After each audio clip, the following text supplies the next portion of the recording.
कराची से ताल्लुक रखने वाले एक ऐसे नौजवान जो अपने वालिद के साथ फल फरोश किया और साथ साथ तालीम भी हासिल की और आज अल्हम्दुलिल्लाह इन्होंने इंजीनियरिंग की डिग्री हासिल की है और एक मल्टी नेशनल कंपनी में बेहतरीन जॉब भी हासिल करने में कामयाब हुए हैं।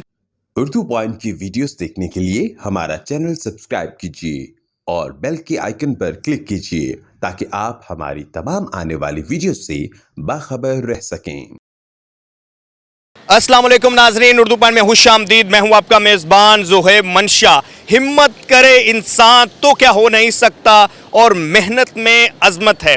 आज हम आपकी मुलाकात करवा रहे हैं कराची से ताल्लुक़ रखने वाले एक ऐसे नौजवान से जो पला बड़ा एक फल फरोश के घर में, एक मज़दूर के घर में और एक कराची की कच्ची बस्ती में, एक ऐसी बस्ती जो सिर्फ जंगल की तरह थी, लेकिन इस नौजवान ने अपने वालिद के साथ मेहनत की, अपने वालिद के साथ फल फरोश किया एक ठेले के ऊपर और इस कदर कामयाबी हासिल की कि साथ साथ तालीम भी हासिल की और आज अल्हम्दुलिल्लाह इन्होंने इंजीनियरिंग की डिग्री हासिल की है और एक मल्टी नेशनल कंपनी में बेहतरीन जॉब भी हासिल करने में कामयाब हुए हैं। आजकल मेन स्ट्रीम मीडिया और सोशल मीडिया की जीनत भी बने हुए हैं और बहुत ज़्यादा इन्हें अप्रिशिएट किया जा रहा है। असद रज़ा, पहले तो आपको बहुत ज़्यादा मुबारक हो और आपने एक एग्ज़ाम्पल पुट की है। यूजुअली हम देखते हैं कि एक ट्रैक चला होता है कि ऑफ़िसर का बेटा ऑफ़िसर होगा, बिज़नेसमैन का बेटा बिज़नेसमैन होगा, फल फरोश का बेटा फल फरोश ही होगा, मज़दूर का बेटा मज़दूर होगा।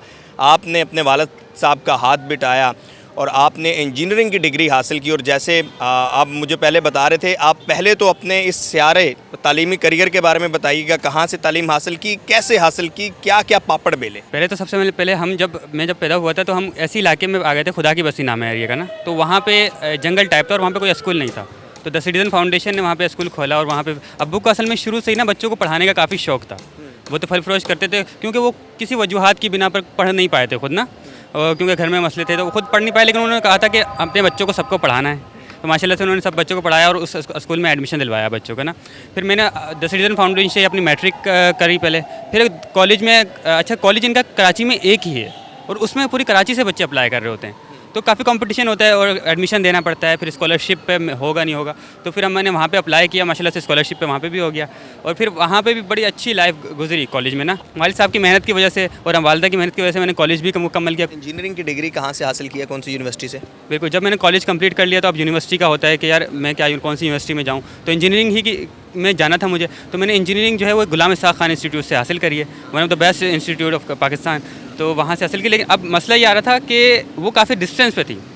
अब 1400 किलोमीटर का फासला है कराची से हैं और वहाँ पर आपको स्कॉलरशिप मिली, इसलिए आपको वहाँ जाना पड़ा। बिल्कुल, वहाँ पे स्कॉलरशिप मिल गई मुझे द सिटीजन फाउंडेशन की तरफ से और फिर वहाँ पे जाना पड़ा मुझे। अच्छा, तो आप जब वहाँ पर गए यूनिवर्सिटी में, तो ज़ाहिर है डेफिनेटली घर आपका कराची में है और यूनिवर्सिटी सवाबी में थी, तो ये जो इतना बड़ा फासला था और फिर वहाँ पर रहना, ये भी एक चैलेंजिंग होगा। जी बिल्कुल, वहाँ पे पूरा हॉस्टल लाइफ काफ़ी अलग होती है घर के लाइफ से। शुरू में तो काफ़ी चैलेंजिंग था, लेकिन आहिस्ता आहिस्ता फिर हमने उसको मैनेज कर लिया और उसके बाद ये था कि अब हमारी जो है ना कराची वाले हम लोग ना, तो अब आसपास के जैसे इस्लामाबाद वाले थे, लाहौर वाले थे, वो तो वीकेंड पे चले जाते थे घर, लेकिन अब हमारे को छुट्टियों का इंतज़ार करना पड़ता। वीकेंड पे तो हम आएंगे, अगर हफ्ते को आएंगे इतवार को वापस जाना पड़ेगा तो आने जाने में ही टाइम लग जाएगा। तो इसलिए हम छुट्टियों का इंतज़ार करते थे कि छुट्टियाँ कब होंगी। जैसे ही मैं फर्स्ट ईयर में कराची आया तो मैंने अपने ही कॉलेज में पढ़ाया बच्चों का ना, कि किस पढ़ा करते थे? जी बिल्कुल, अपने ही कॉलेज में पढ़ाया कि किस तरीके से आपको उसी यूनिवर्सिटी में अप्लाई करना है, मुख्तलिफ यूनिवर्सिटी में अप्लाई करना है। सोशल मीडिया पर तस्वीर वायरल हुई और आपको बहुत ज़्यादा अप्रिशिएट किया गया।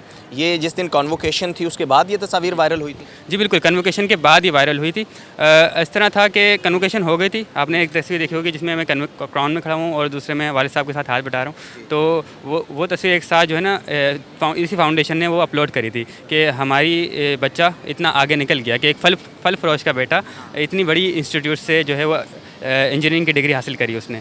आप मामूल में अपने वालिद साहब के साथ फल भी फरोश किया करते थे, हमने देखा कि आपकी तस्वीर प्रॉपर जो हैं वो आपके वालिद साहब के साथ आप ठेले के ऊपर फल जो है वो फ़रोख्त कर रहे हैं। जी बिल्कुल, जब मैं मैट्रिक में था तो आप वालिद साहब के साथ मुझे बहुत शौक़ था कि ना मैं ठेले पे खड़ा हूँ, वो बेचना, वो तोल के सामान देना, काफ़ी अच्छा लगता था। और फिर असल में अब्बू बोलते थे कि बेटा तालीम पे ध्यान दो, काम मैं कर लूँगा, संभाल लूँगा। फिर भी संडे को ख़ास तौर पे हम लोग चले जाते थे अब्बू के साथ, बाज़ार लगता है आपको पता है, संडे बाज़ार और ट्यूसडे बाज़ार जैसे, तो उस बाज़ार में चले जाते थे और उसके साथ अब्बू अब्बू के साथ हाथ बटाते थे कि, और जब हमें जैसे यूनिवर्सिटी से भी आता था ना, तो थोड़ा बहुत काम जैसे अब्बू कर रहे होते तो उनके साथ हाथ बटा रहा होता था। जो न्यूली स्टूडेंट्स हैं, जो इस वक्त न्यू कमर्स हैं, उनके लिए क्या मैसेज है?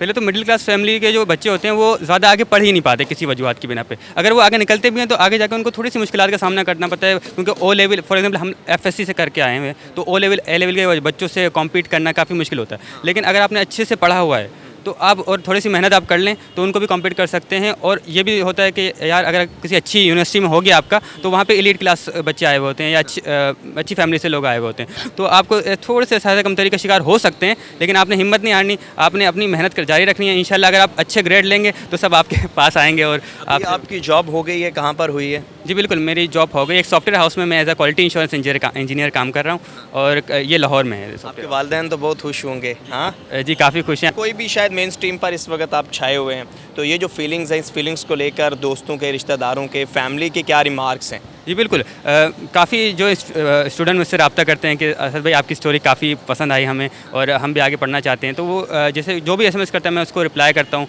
और काफ़ी अच्छा लगता है मुझे। वालिद को भी लोग आके मुबारकबाद देते हैं, तो वालिद साहब को भी अच्छा लगता है, वालिदा को भी अच्छा लगता है, तो काफ़ी अच्छी फीलिंग्स हैं। और कोई भी अगर मुझसे रब्ता करता है तो मैं इसको रिप्लाई भी करता हूँ। जैसे कि आप बिलोंग करते हैं खुदा की बस्ती से, ये एक ऐसी कच्ची आबादी नहीं है, बहुत सारी कच्ची आबादी हैं, तो तालीम के जो इश्यूज़ हैं वो ऐसे ही हैं ओवरऑल। तो आपका कोई एम हो कि आप आगे क्या करना चाहते हैं बिलखुसूस एजुकेशन के हवाले से? जी बिल्कुल, एक तालीम के हवाले से मैं बताऊं आपको कि हमारे इलाके में अभी भी तालीम की बहुत कमी है, कि अभी भी बच्चे जो है ना वो काम पे लग जाते हैं और छोटे छोटे बच्चे भी काम कर रहे होते हैं। जब मैं देखता हूं तो मुझे अच्छा फील नहीं हो रहा होता। लेकिन यह है कि वहाँ पे हमारा जो बड़े सीनियर थे ना, उनके साथ हमने एक पूरा सिस्टम बनाया हुआ है। द सिटीजन फाउंडेशन तो है उधर, इसके अलावा स्कूलिंग सिस्टम एक और भी है, उसके मैं सोशल मीडिया मैनेज मैं कर रहा हूँ, तो माशाल्लाह से।